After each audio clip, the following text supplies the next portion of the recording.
Vroom, vroom.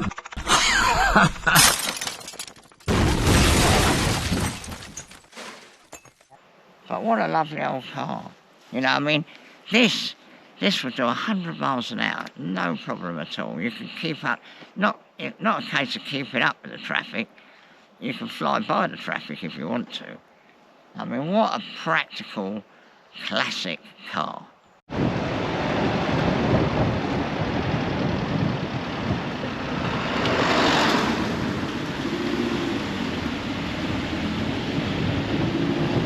Suzie arrived today in the 2002 TII.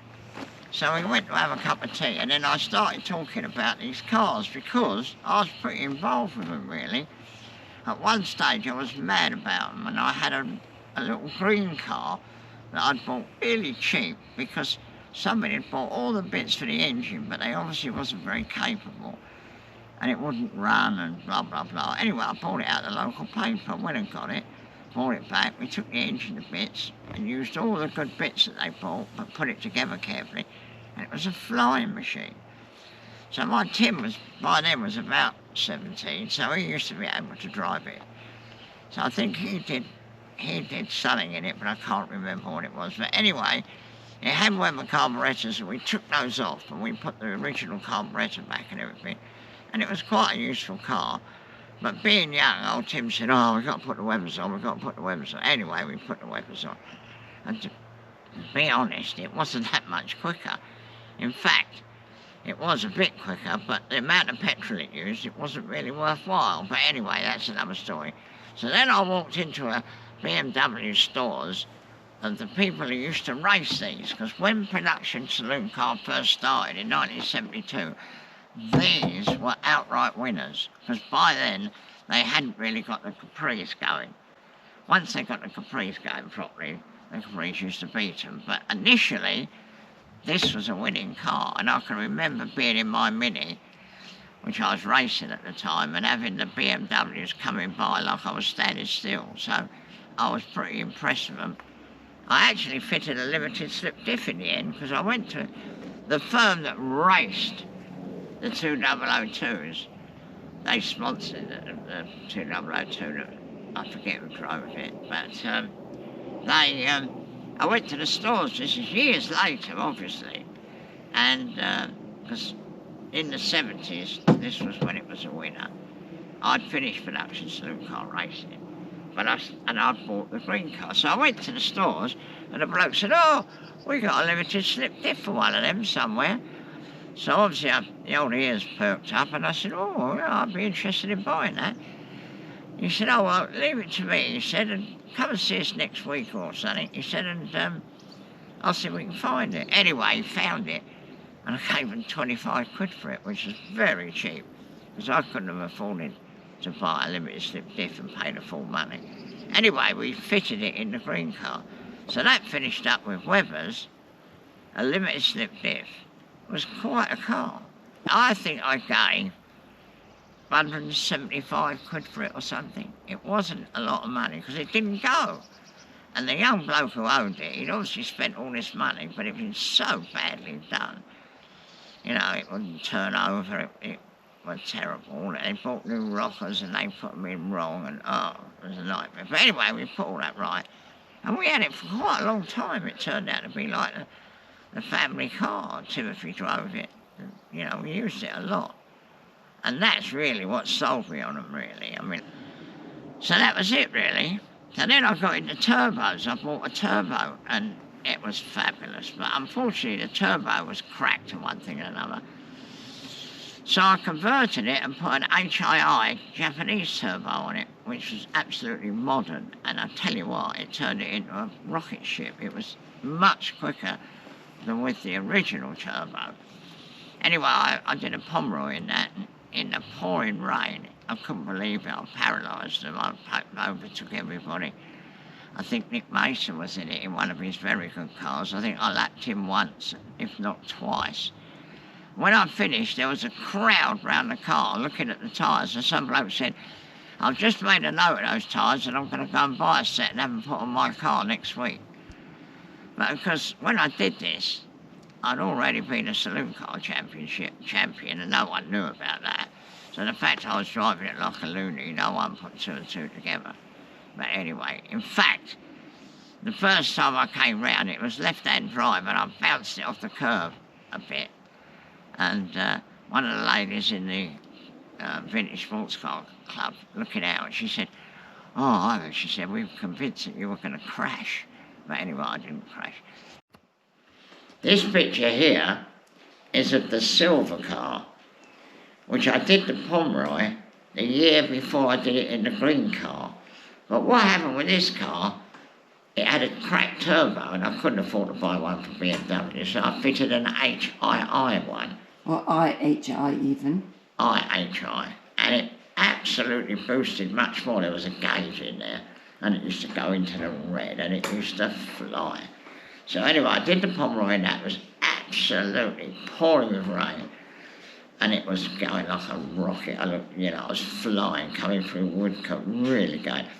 And to be honest, the hand was so good, you could really, really take the mickey. You could fling it into the corner, and never ever felt like the back was going to come round or anything. It was just unbelievable. And obviously you're sitting on the left-hand side, so it wasn't so easy to watch the curves. But other than the first lap, I didn't hit the curves again. But this reminds me, look, there's a picture of my Morgan. I was absolutely mad about Morgans. And I had an Aero which was found in a barn, and I drove it for years. And I thought, I've got to have a thing. So I virtually made that one. It's all original parts, but I made it. No, I didn't make the body. I had someone do it. But it's absolutely spot on. And I actually raced that at Alton Park. I drove it from Greenford to Alton Park, raced it and drove it home. But it had a side valve engine, and I reckon that was perfect because I had an overhead valve engine and it was too powerful. It didn't match the car, but the side valve was perfect. Oh, and I lent it to Walt Disney. That's another good story, and we'll sort the pictures out and we'll tell you about that. I actually got paid when I wasn't actually working, so that was wonderful. So that's that picture. Oh, this is another picture of the silver car. That reminds me, I did a sprint at Goodwood, and I'd never ever driven round Goodwood. And I tell you, it's fast, Goodwood, and you've got to know what corners are coming up. Well, in a sprint, you just do 2 or 3 runs and that's it. And there was a bloke in an ordinary 2002 who obviously knew his way around it. He absolutely paralysed. It made his day, actually, because there's Ivan Dutton in this turbo, and he was in an ordinary 2002 and he beat me. But, I must say, it was just because I didn't know where the corners went. Right, this is a picture on the Pomeroy, and as you can see, there's a Le Mans Fraser Nash behind me. I think there's another picture with the Le Mans Fraser Nash just in front of me. So it shows you how well it was going, really. But this car here, I usually look on eBay. What I do, I go on eBay and I look up classic cars and I put the latest ones advertised, and I look through them until I start to catch up with the ones I've already seen, and then I stop. It only takes a few minutes, and I just enjoy seeing the cars, and I mustn't buy any more cars anyway, so it's madness, but I still do it. And every now and again I see something that's outstanding, and this car was advertised, and the advert was outstanding. The bloke said all about it, and it sounded fabulous, but it was miles away. It was right up north. Suzie knows where it was. It was on the Wirral. On the Wirral, which is like much further than Watford, so obviously it's a long way for me. So anyway, I tell Suzie about it, and she says, "Oh, come on, let's go and have a look at it." So anyway, as she is in her lovely Audi and drove me to see it, anyway, we get there, and it is fabulous. I mean, you've only got to look at it. I'll go round it in a minute. But all the places that are rusty, which reminds me of the bloke with the turbo. The bloke rang me up with a white turbo. This is years ago. And he wanted 5,000 quid for it. And I said, "Now listen," I said, "I'll give you 5,000 quid, but it mustn't have a speck of rust on it." He said, "Right, I'm coming." And I tell you what, I lifted the bonnet, I looked all round the edges, I looked everywhere, and it was absolutely mint. Anyway, I gave him 5,000 quid for it. I wish I had it now. And what year was that? I think that was in the 80s. But, so then I'd already bought a silver one, which is what I did the Pomeroy in. The next thing you know, another one turned. In the end, I had about 3 or 4 turbos. And they all got sold, obviously, because, I always run out of money. But anyway, so that made me love these cars. So when I saw this, I thought, I ought to look at it, really. But when we got there, it was fabulous, and then we had to pay for it. Well, I had the money to pay for it, but unfortunately I couldn't do it on the spot, and Suzie could, so she paid for it. So actually it's her car. But anyway. I think it's our car. Our car. But anyway, so it's a lovely old car, but when you first start it, it tends to not be very good. And anyway, we looked on the 2002 forum, and it turns out it's got a wax thing in the slow running. And obviously when they get old, they're not very reliable. And there's some bloke in America who really sounds like he's gone into it. He's written a lovely load of stuff on the thing. So if you want to know about it, look it up. But he's made a new cold start wax thingy. And Susie's ordered one. So it's going to come from America, and we're going to put it in, and I think it'll cure it, because it only is a problem when you first start it. It stays on choke too long. I think he's actually British. Is he? He lives in Malaysia, but we're buying it from the States. Oh, so anyway, so when that comes, we're going to fit it. So that's it, really. But I thought, while we're here, we might as well walk around it and have a good look at it. As you can see, look. Completely original interior. Look at that, look, the driver's seat. Look at it. Absolutely beautiful. Look at that door shut, Suzie. Look, no rust, nothing. I haven't hoovered it yet, never and of mind. course it's only done 50,000 miles. 55,000 miles? Yeah. Yeah, and it's got all the old MOTs when it needed one. Yeah, we've got the full service history. Full service history. And as it happened, it was owned by somebody who lived very close to where Suzie was brought up. In actual fact, she used to go to school with the grandson of the people who owned it. Granddaughter. And we met the grandson at Anglesey at the track. That's it, yeah. Let me pull up on it. Is it the other side? I think so. Yeah, so it tells you how good my memory is, doesn't it? About this, look, Suzie, have a look at that. Look. Look at that down there. And that is a sort of wax oil or something. Yeah. So we didn't clean that off.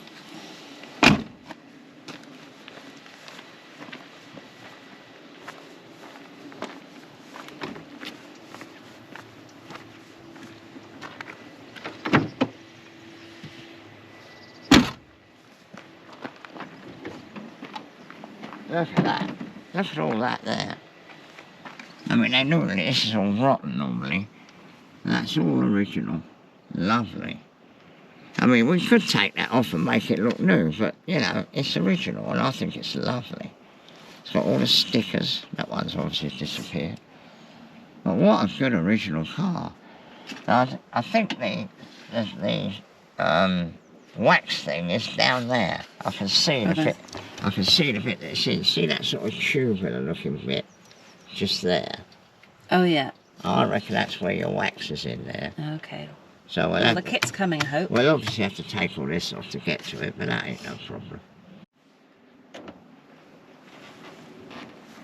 Again, look at Lock that. you in the boot if you misbehave. Look at that. Well, I wouldn't mind being locked in there. It's quite nice, isn't it? Look at it. I mean, how do you get an old car? Don't forget, this is 1973, isn't it? Same as me. Well, there you are. Enough said. Oh, there's a sheet under there. Spare wheel. Looks original. I mean, look at that. Even looking down that hole, it don't look like there's ever had any rust in there. I mean, you can see it's got the odd chip and that, but, it hasn't been used as a builder's van, has it? The people who own this. It's always been looked after, hasn't it? hasn't just been looked after. It's never been used, really. I mean, if I'd have had this from 1972, it would look like a wreck. But again, look, all round there, absolutely lovely. This is as good as, probably not quite as good, but the white turbo that I was going on about and said to the bloke if it's got a spec, because, you know, it wasn't very old then, was it? That was 1980, it was only 10 years old. This is 50 years old or something. Exactly. But anyway, that was what it was like. We did actually replace them, because they were actually looking just a little bit grotty. And I got new ones from J-Mick. And glued them on. But that's all I've done, is that. And what were you saying about the headlights? Well, yeah, the headlights were dull, weren't they? Yeah. I mean, they're not... The thing is for these cars, they never were bright if you see the photographs of mine. But anyway, these were really dull. So we exchanged the reflectors with J-Mac again. Yeah. And had new ones, but, you know, you see, they're not a sealed beam unit. Modern ones now, they're sealed, and so the plating doesn't go off. But, you know... Oh, didn't we replace the number plates? We did. We put black and silver number plates on. Yeah, because it had... Yellow and white ones. Yeah, which it doesn't have to have. And those are the, like, silver peak sort of ones it would have. And we got them from Tippins. Tippers. Tippers, is it? Yeah, down in Cornwall. Yeah. Yeah, he's a good bloke, actually. We'll get all our number plates from him. And so hopefully the part comes soon and we can... yeah. And we'll fix it. Fix it. Look at that, look. No, I hope you're looking after it, Susie. I am. I thought we'd go to the pub in this one tonight. Yes. I tell you, what a good old thing. Good. Later, people used to put... I don't know whether you could buy them with a 5-sleeve box. I think you might have been able to later on. But people used to fit the 5-sleeve box, I think, out of the later car. Which wouldn't be a bad thing, but it's not necessary, because this flies, I tell you. This is a very good car, this. Good. I would think... You know, I mean, I don't know how many of these are left, but like this, I shouldn't think there's many. Right, sir. Look at that. Bloody marvellous. The good thing about this car is it hasn't got a sunroof. I don't like sunroofs. There always can be a problem. But obviously that's lovely, isn't it?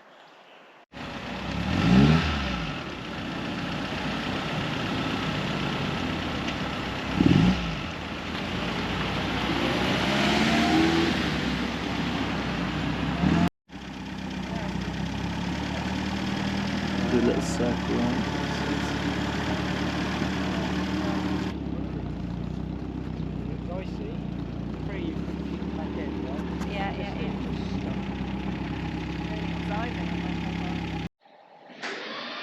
The astute ones amongst you will notice that when we parked up the other night in the pub, there was a little human in with a roll cage, tweaky little car. The bloke pulled up, got out of the car, we all pulled up together. And he said, oh, hello. He said, I think I bought some tyres off you years ago, Torinos. I said, you could have done, because I used to race on Torinos. What did you want them for? He said, Formula Ford. Oh, I said, really? I said, so you were racing Formula Ford in 73. I mean, the people in Formula Ford in 73 thought they were going to be Formula One drivers, so it was very competitive. So I was quite impressed to meet him, really. So I said, how did you get on? He said, I won the Peter Collins Award for the best newcomer to motor racing in 73. I said, I can't believe it. I won it in 72. What a coincidence, you know. Anyway, I got chatting with him. What a good bloke. He's obviously a very ordinary bloke. He obviously didn't have a fortune behind him. We got talking about Denny Rowland when he built his engine, slept in his van and everything. And I said, well, when you were racing, you must have had all the kiddies there. And he said, oh, yeah. He said, they was all there, Nigel Mansell and someone else, and so all names. So I tell you what, I was very impressed with him. Because, I mean, I did very well in the saloons, considering. But I tell you what, I think in 1973, if you were driving a Formula 4 and you won, and he won the championship apparently, or won a bit of it or something, I don't know. But anyway, I was very impressed with that man. So anyway, we had a drink with him, and I had a long chat with him, because it was just like talking to myself, but he was doing. He said, "We must have been at the same meetings." I said, "Oh yeah." I said, "Very often there was a Formula 4 race or two." So anyway, we said, "Look, you've got to come to the shed. You've got to come to the shed." So Suzie gave him a card and said, "Look, ring us up. You must go." Because if he comes, I'll tell you what, if we can get him to talk, it'll be a knockout. Because he did something, that man. I mean, I'm not saying I didn't do anything, but I didn't win a Formula 4, I can tell you. But I think he's 10 years younger than me. So obviously that was a big help, really.